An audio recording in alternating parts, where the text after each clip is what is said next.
Bible பற்றிய மேற்கோள்கள். Quartz about Bible. வேதாகமத்தை படிப்பதன் முதன்மை நோக்கம் வேதாகமத்தை அறிவது அல்ல, மாறாக கடவுளை அறிவது. James merit. வேதத்தை குறித்த வீண் வாதங்கள் எல்லாம் வயிற்று வலியையும் தலைவலியையுமே தரும். தெர்த்துல்லியன்.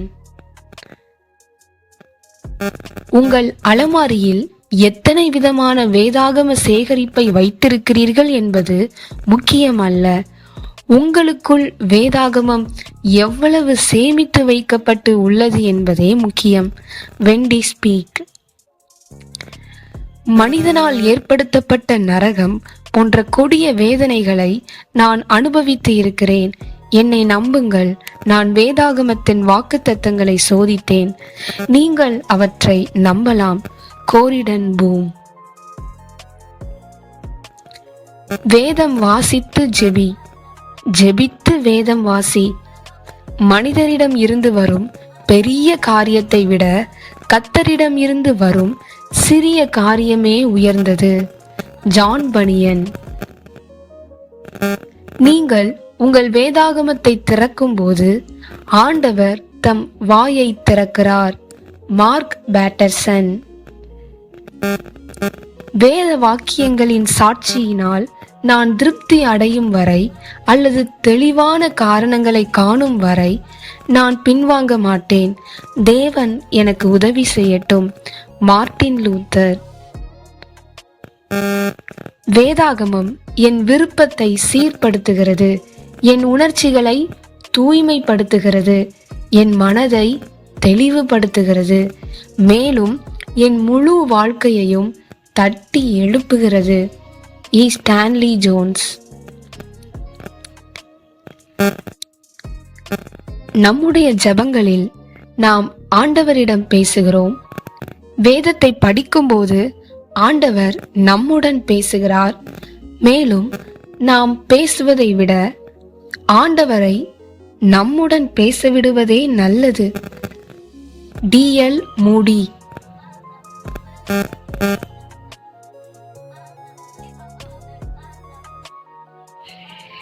நான் கருத்து இல்லாமல் வேதத்தை படித்தேன்.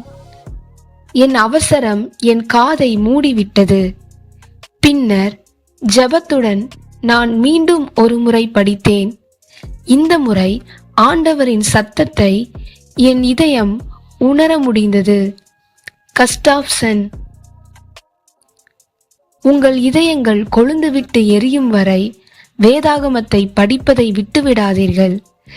இது உங்களுக்கு அறிவை அளிப்பது மட்டுமல்லாமல் உங்களை உணர்வு அடையச் செய்யும். Thomas Watson. பிதாவாகிய தேவன் பரிசுத்த வேதாகமத்தை வழங்குபவர். குமாரன் பரிசுத்த வேதாகமத்தின் கருப்பொருள் ஆவார். ஆவியானவர் அதன் மொழிபெயர்ப்பாளர் மற்றும் அங்கீகார ஆசிரியர் ஆவார். ஜே.ஐ. பேக்கர். வேதாகமத்தை படிப்பதில் 2 முறைகள் உள்ளன. முதலாவது, ஒரு வழக்கறிஞர் ஒரு உயிலை வாசிக்கும் விதமாகும்.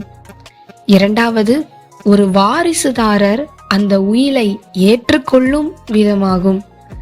Alexander white.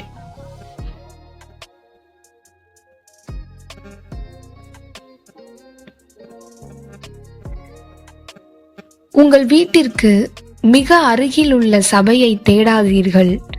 வேதத்திற்கு மிக நெருக்கமாக எந்த சபை இருக்கிறதோ அதை தேடுங்கள். வால்வாசர். பரிசுத்த வேதாகமத்தின் ஆளுமை மீதான பிடியை நாம் இழந்தால் நமது விசுவாசம் தள்ளாடும்.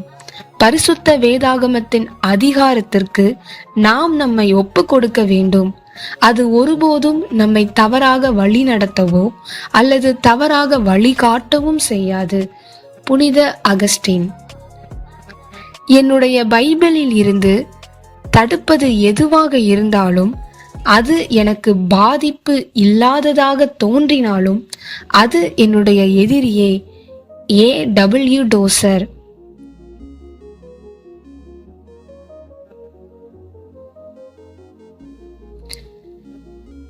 வேதாகமம் உயிரோட்டம் உள்ளது. அது என்னிடம் பேசுகிறது. அதற்கு கால்கள் உள்ளன, அது என்னை தொடர்கிறது. அதற்கு கைகள் உள்ளன, அது என்னை தாங்குகிறது. Martin Luther.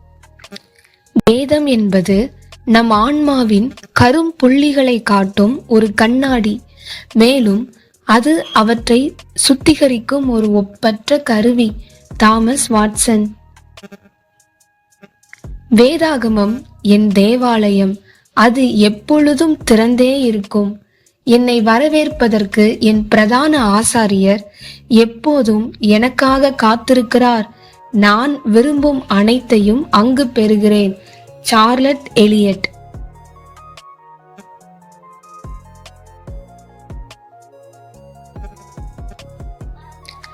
வேதாகமம் உங்களை பாவத்தில் இருந்து காக்கும், அல்லது பாவம் உங்களை வேதாகமத்தை விட்டு விலக்கிவிடும். D.L. மூடி.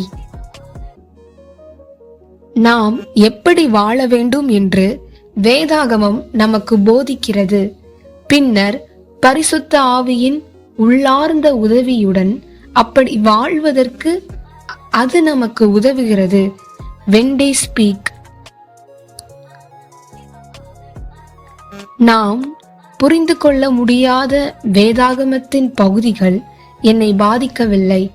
நான் புரிந்து கொண்ட பகுதிகள் தான் என்னை அதிகம் சிந்திக்க வைக்கிறது. Mark Twain.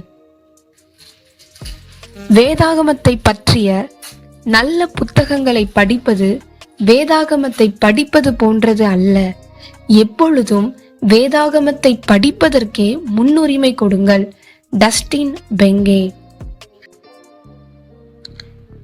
இந்த வீடியோ உங்களுக்கு பிடிச்சிருந்தா லைக் பண்ணுங்க, மற்றவங்களுக்கு பிரயோஜனமா இருக்கிறதுக்காக ஷேர் பண்ணுங்க, சப்ஸ்கிரைப் பண்ணுங்க. மேலும் பல பயனுள்ள கிறிஸ்தவ வீடியோக்கள் இந்த சேனலில் அப்லோட் செய்யப்படும். மேலும் உங்களுடைய கருத்துக்களை கமெண்ட் பண்ணுங்க. தேங்க்யூ.